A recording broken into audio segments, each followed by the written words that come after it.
Good morning, good afternoon, or good evening. I'm Amy Leo, and you are listening to What We Should Have Learned in School.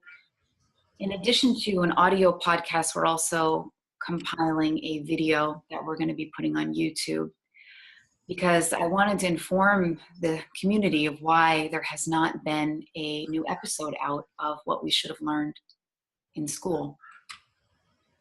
Our podcast producer, Kelly Monsrud, actually suddenly has passed away. And we were in the middle of working on an episode that was a reflection of the violence that occurred in Las Vegas. So this episode is going to be a tribute to Kelly in his life and his legacy.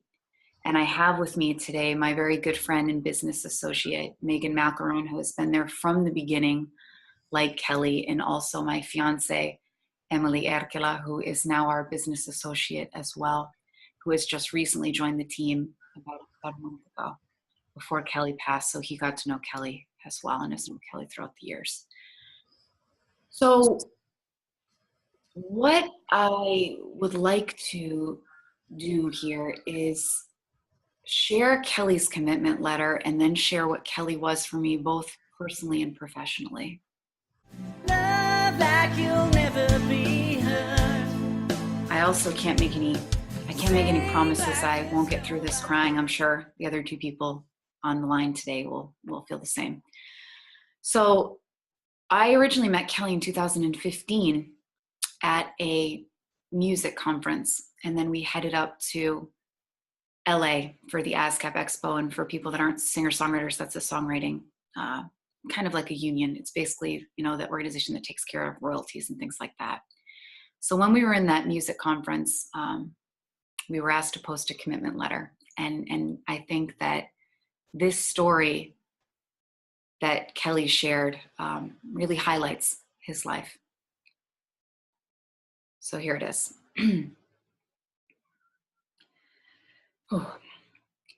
In order to convey my message and fulfill my promise here is my story and commitment. This is for myself in growth toward prosperity, for my parents, for my uncles and aunties, and all our families. This is especially for my son Keegan and my daughter Madison, whom without you both in my life, I would not have the will to venture so strongly. This is for you kids, to show you that the world is only as big as you make it. To show you my purpose is to blaze a trail as you ponder what life awaits you soon. This purpose had started March 9th, but will be engraved today as the landmark day after my prosperity training has begun. While you read, please relax and try to soak it in. Might be fun. It has been 30 plus years since Mom dropped that first fretboard into my left hand. 11 years later, I was lead singer and guitarist for an original band named Mastermind based in Phoenix. We were offered a showcase gig with Sony and Polygram reps present. After days of struggling with this opportunity and discussion with my wife at the time, we made our decision. However, I still could not tell the band as we had worked so hard to get there. On the way to the gig, still unsure until the last minute, I had the guys pull over to explain that I cannot face this road ahead. I quit the band and we canceled the gig. Our decision resulted in having 2 beautiful children after time passed. 21 years ago today, April 28th, 1994, the very day I got home with my wife after moving back from Arizona, my mom passed before I was to see her since I had married.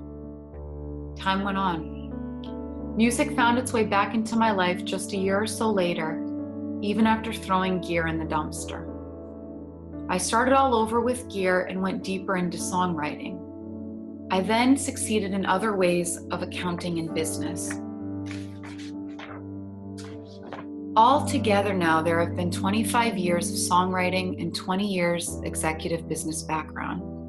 I've created jobs still head from the internal retail business I started in 2005 during a 15-year journey of employment. 2005 was the last year I performed live until the next event arrived soon. I still kept writing more songs, leading into building a home studio where I hid safely in my hobby where I couldn't fail. I left my job December 30th, 2013. Unknown to me at the time, that was my freedom day, as my mentor calls it. Just like his arrived, and just like so many others have already faced or soon will. I know there are many more artists like this, just living life like drones, unaware that such opportunities exist as independent artists outside the industry. 2014 was a very dark year for me, but I wouldn't erase it for anything, as I needed it to figure out what I was going to do, dragging myself through the worst of all darkness you can imagine, making poor decisions, and literally giving up on myself, keeping in mind someone always has it worse. Then more happened. Christmas Day 2014 was the last day I played guitar for my dad of 80 years. He lay in his nursing home bed, unable to speak anymore as pancreatic cancer slowly took his life. His blazing blue eyes were open for the last time we gazed upon each other in this life, but the words came through my guitar. I tried very hard to go back to that executive life in January and February of 2015 with great interviews and a positive attitude. However, my head was low, my spirit was strained. I had zero purpose and zero desire to find another similar job, to near kill me or live out my life in sorrow. Mom and Dad would not want that. Neither do those that truly know and care for me, to be living life alive instead of living life dead. Then greatness started to happen finally. I started training February 2015 with Carrie Cole. She's an artist development expert in New York. She recommended in those first few weeks another style of mentor, Tiamo, and within just 2 short months of nonstop work with apprenticeship and house selling preparation, I have 2 expert mentors and a vast family of incredibly talented artists like me at my side. In 2 short months, I have accomplished more than a long time. This is commitment to craft. Like any other entrepreneur, has a vision to succeed without limits. It is a commitment to bring value to people all over the world, like any customer service should provide. This is leading by example to be the best father I can be as soon as my kids turn to blaze trails where few dare to go. I am taking consistent action by starting with this story and commitment. Commitment is faith before knowing the outcome. So here's my commitment, April 25th, 2015. From this day forward, I promise to work my 10,000 hours and beyond. There will be no limit of hours. I will attain the highest level of efficiency with goals and non-negotiable daily habits. I will live, capital letters, each day and each week to the extremes of my health, from every person I encounter every day to the hearts of listeners everywhere.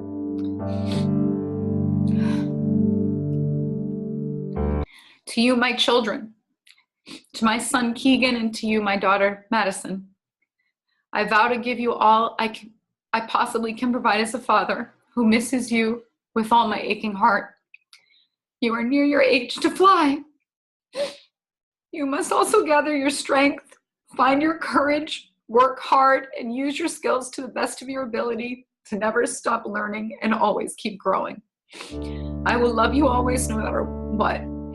I am never leaving any of you. Not my children, not my mentors, not my extended family who I rarely see, not my birth sister who found me as I was adopted, and most assuredly, none of the artists, as we all shoulder each other's burden on our journey. I'll be home wherever my journey takes me. We'll all gather at home even beyond this life. I just may have to be somewhere else on the planet once in a while instead of any 4 walls I call home. Sincerely, with love, Kelly Monsrud, The Warm Fire. So Kelly talked about that event in San Diego. Again, that's where I met Kelly. And we first began as co-writers. And we would basically interact, since I can't play an instrument to save my life. We would interact where I would get a song idea. I would send it over, the lyrics and a rough melody, and Kelly would create the music around that. Unfortunately, many of those inspirations we never completed. And not because of Kelly, because of me, because I stopped doing them. And I alluded to this in another video I had posted on Facebook. But, the reason I didn't complete them wasn't because I didn't have time. That's just not true. The reason I didn't complete them is because I wanted people's approval. And my first album, there was like crickets. So I didn't want to face that quote unquote embarrassment again. And what I've seen is that not doing something, making the choice to do or not do something based on whether or not people are going to give you a thumbs up or a thumbs down on social media is a ridiculously horrible reason not to do something. So the music for me slipped aside and became really in the background, and I didn't work on music myself. But what we did do with Kelly, and Meg will talk about her experience, is that we began a podcast series. And similarly, the podcast was very slow to start. I mean, I don't know how many viewers we had, maybe like 3 views on YouTube. We still have some videos that have like 10 views. And now that seems so ridiculous. I'm so glad Kelly posted them on YouTube. But there were many times throughout the course of that podcast, that vision that you heard Kelly say in his letter of positively impacting people and sharing a message of hope and of connection and of love and of adventure. There are so many times that if Kelly was not there, I would have stopped doing that podcast. No question. I would have let those little thoughts of no one's listening be serious for me and inform what action I took, and I would have stopped. So there's so much more to say about Kelly, but in the interest of keeping this as short as we can, which I don't think we can keep it short. We originally had tried to keep it under 10 minutes. We're way over that now, I think. So I would like to invite Meg to share what your relationship was like with Kelly, since you were also here from the beginning. We were like the 3 musketeers, the 3 bandits with just big dreams and sparkly yays. And so Meg, you could share what it was like so far. Sure. Way to make me cry. So I feel like Kelly would like me to start with saying that I have butterflies right now, because I feel like he was somebody who would get butterflies and be afraid, stage fright solution style, and still get on stage. I met Kelly through Amy. Amy and I started doing these videos called Stage Fright Solutions way back when. And Kelly was our main supporter, like our only supporter, and he was wonderful. He really was. Personal cheerleader who kept us going. Feedback galore, everything you could ask for. And from there, our relationship just grew. And you could just see that he wanted to be surrounded with people who were energetic and wanted peace for the world. And he was like, well, let's collaborate. On my own personal story with him, I messaged with him on Facebook multiple times a week for years, the 2 to 3 years that we knew each other. Never even met him in person. And I think that just goes to show you that one person can change your world and you don't even have to ever meet them in person. And I wish I had gotten to, but it was just all based online, and I can't imagine him not having been in my life. I had been a personal trainer already, but I just started my business online as a personal trainer, and he was my first online client because he was so into, like you said in his letter, non-negotiable daily habits, and he wanted to get healthier and he had no idea where to start. And I just, I was like, I don't even want to charge you because you're my friend. And he's like, no, you have to charge me. And, he really pushed me to see my value by showing him his and helping him through his health and fitness. And from there, I was still doing that, and we were just working together on the podcast with Amy, where he was the glue, he was the comic relief. And the most amazing thing was that he learned so much from Amy when it comes to psychology and thoughts and dealing with emotions. And it was a really nice reflection. Every time we got on a meeting on Zoom or just talked on Facebook, I would say something and he would just throw our words back at us. And we're like, oh yeah, you're right. Like, we did teach you that and we didn't even think of that just now, you know, like, and that would happen sometimes. And it was like, you know, he became our teacher in a way to show us how the world can change and how it'd be wonderful to impact the entire world, but even just impacting one life is a huge deal. Because that was a trickle effect that impacted so many people in his life and so many people in ours. From there, we worked on the Costa Rica retreat. Again, we probably would never have gotten through it without him. He was the organizational piece. He was the technology piece, you know, like, which we are not tech savvy always, and he was. And he was just fun, always happy. Even when he was sad, he looked on the bright side. And I think the biggest takeaway from his letter just now was about living life alive and not living life dead. And that for years he lived life dead. And I'm very happy to have gotten to know him and that he was able to live the last so many years of his life fully alive and happy in his zone of genius, doing what he loved, helping others, being surrounded by those that made his life a difference. And just completely turning it around for himself. So, yeah. I totally forgot about stage fright solutions, Meg. Thanks for bringing that up. Kelly was the only one who put any support for that whatsoever. And it shows on so many levels. Again, it's like, I've said this before, but it's true. I mean, it's really not the quantity of people, it's the quality. And the three of us impacted each other's lives in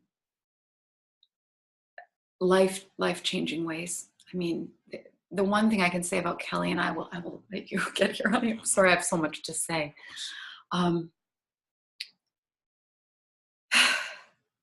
There are very, very few people that you come across in life, and I'm sitting with two of them as well here,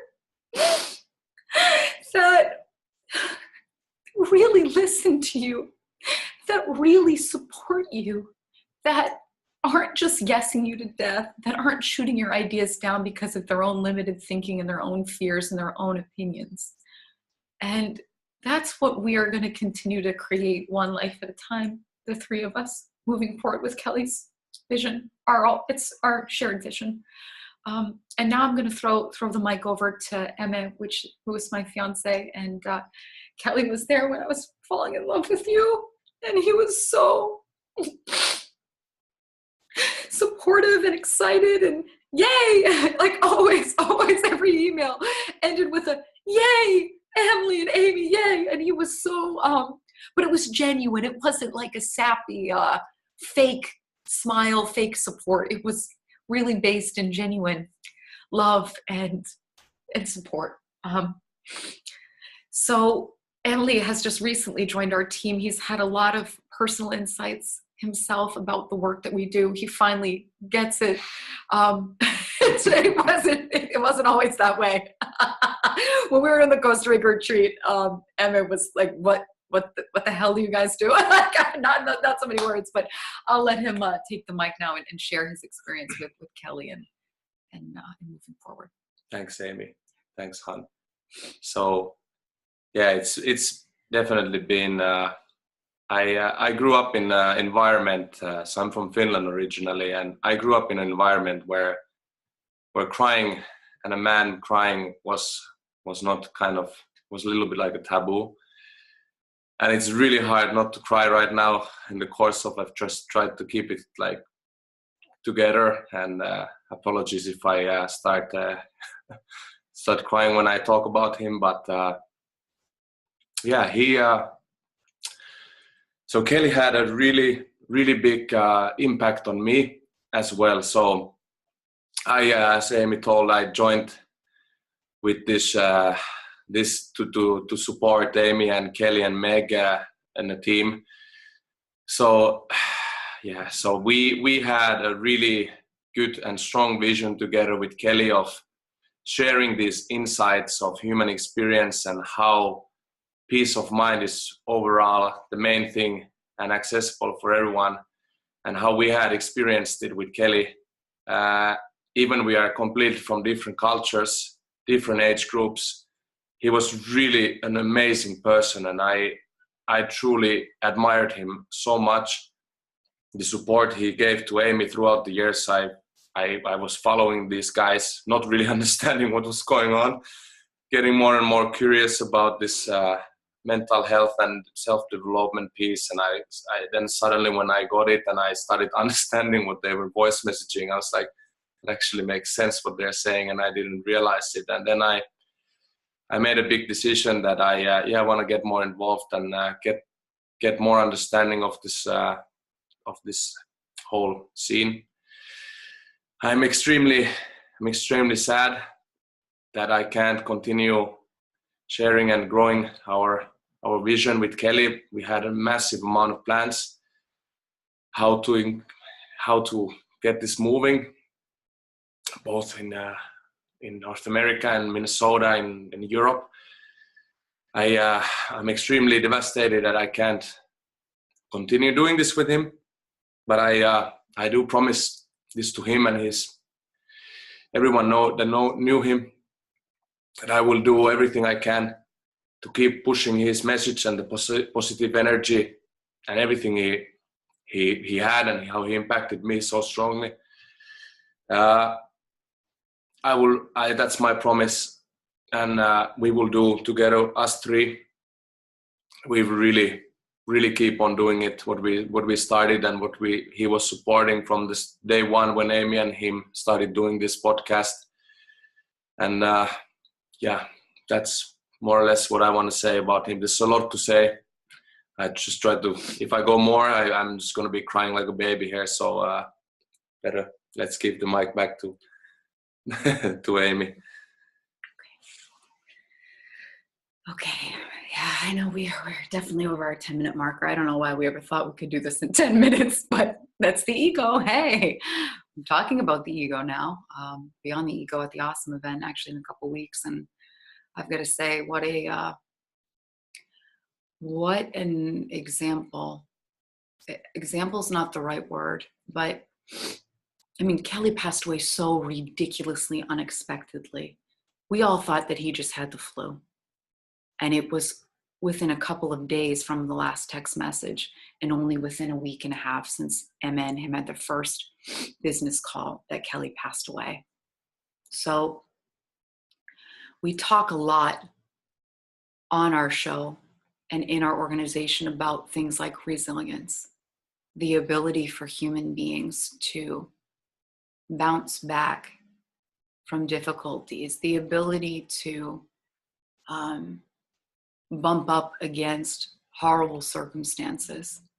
And the truth is, every single one of us will continue to bump up against things we don't like having to happen in the world. That didn't make sense, but we will bump up against things that we don't like or we don't want to happen. And this experience with waking up on, I don't even know, the days seem like a fog. I think it was Wednesday morning of this past week. And waking up to a text message from another wonderful human being who is going to also be involved, that Kelly just put me in touch with 3 weeks before he died. And we did some intensive work together. And now she's going to become an apprentice and an associate and a confidant. And her name is Denise. And Denise sent me a message. I have to tell you something about Kelly. And then I'm not even out of bed yet. I've got the phone and I never check social media in the morning. And I see on Facebook, what? And I see she posted a rest in peace photo of Kelly and her. And since then, it has been a whirlwind of emotion. There have been moments of absolute shock and devastation. There's been moments of denial and disbelief. There's been moments of sadness where I feel so sad that I want to crawl out of my own skin. There's been the moments of the what ifs and the regrets, and I should have done this and I could have done that, right? All of these kind of thought storms that are very natural. And yet, because of the foundation and the understanding of what Kelly and I and the rest of the people here, and Denise as well, are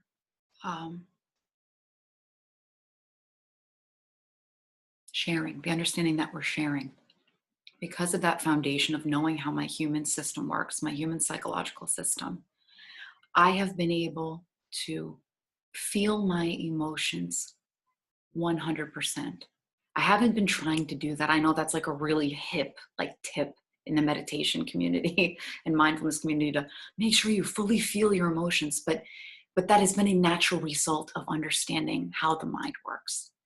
And so I've been able to feel immense sadness. I've been up against haunting thoughts of regret and grief and what ifs. And I've also had these beautiful moments of gratitude for having known him, and the realization that the student has truly become the teacher, both in how Kelly lived his life and in his sudden passing. And so far, nothing I said might seem that different than how most people experience grief, but here's the difference.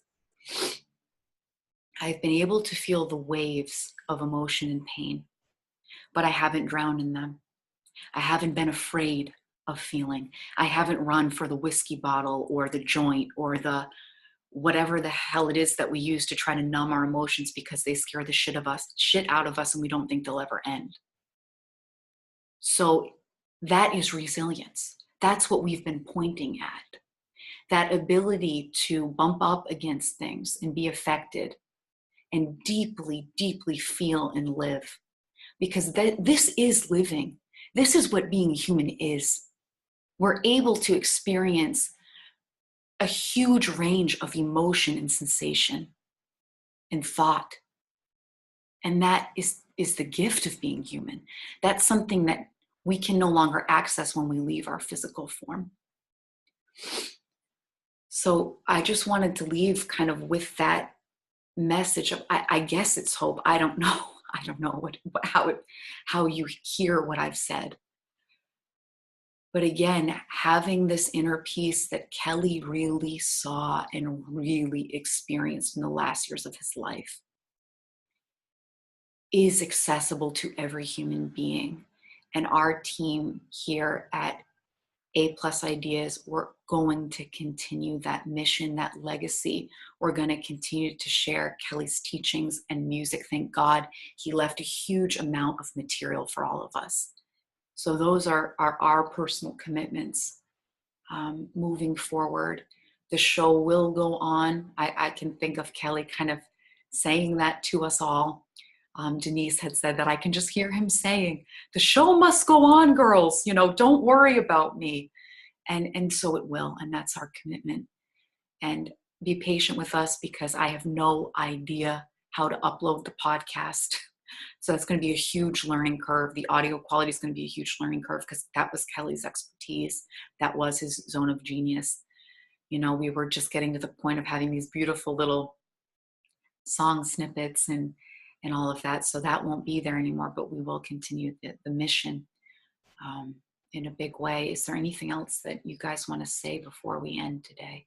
Yeah, I guess I just want to point out that as an honor to Kelly as well is the fact that everything we are going to start creating, we are going to start hosting retreats, we are going to host events, a lot of meetup groups, discussion groups, proactive Facebook, social media groups together.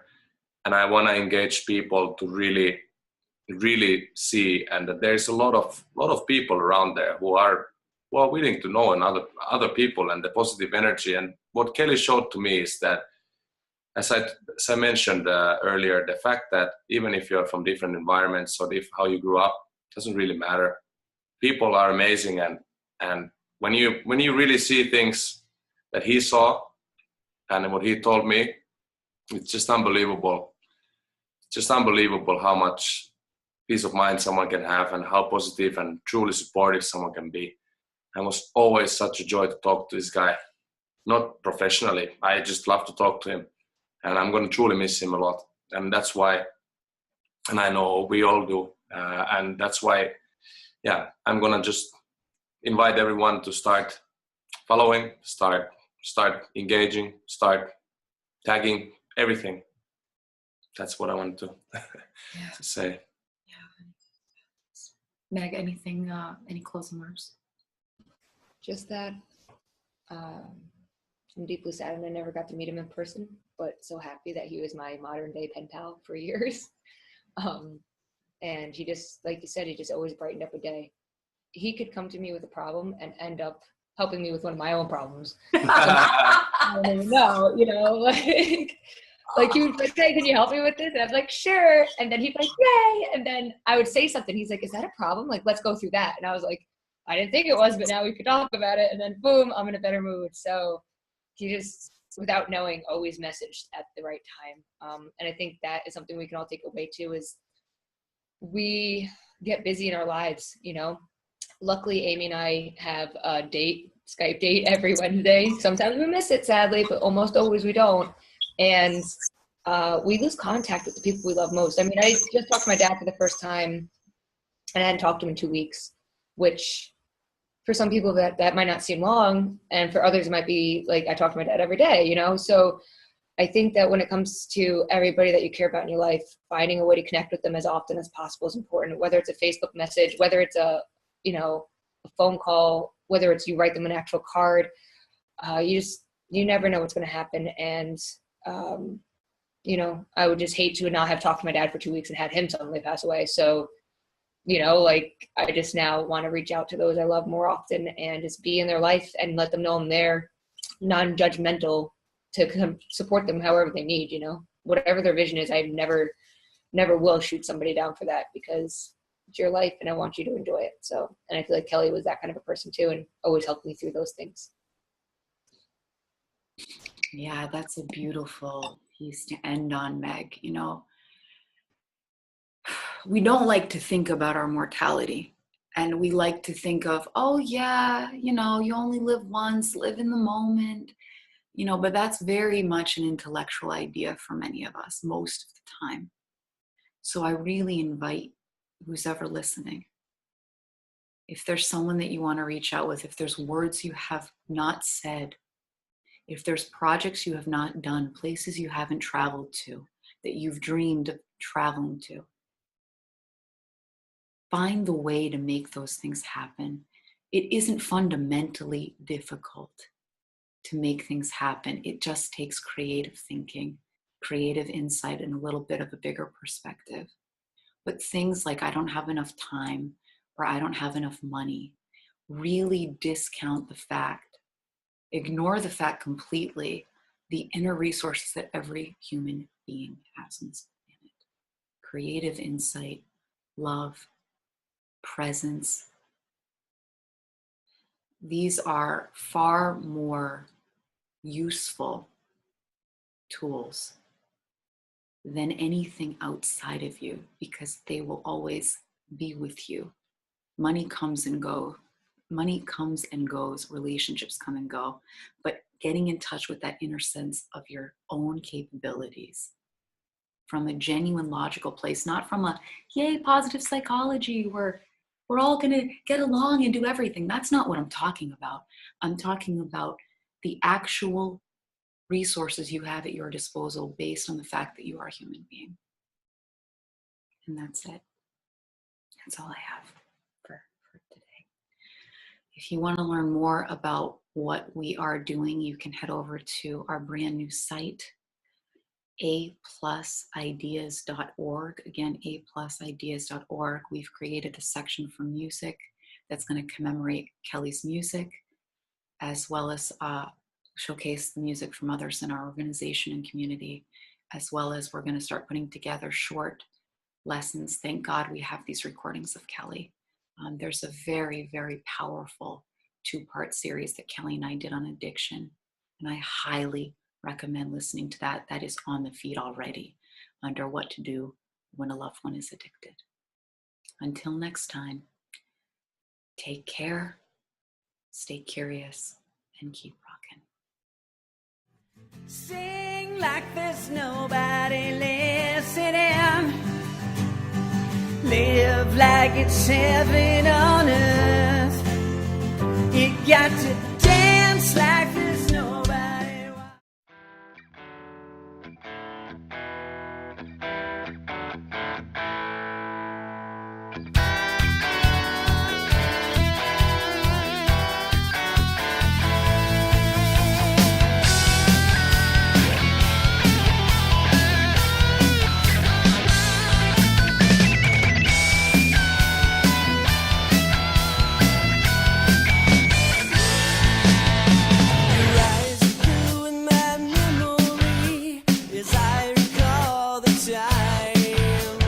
Finding you in my destiny was all I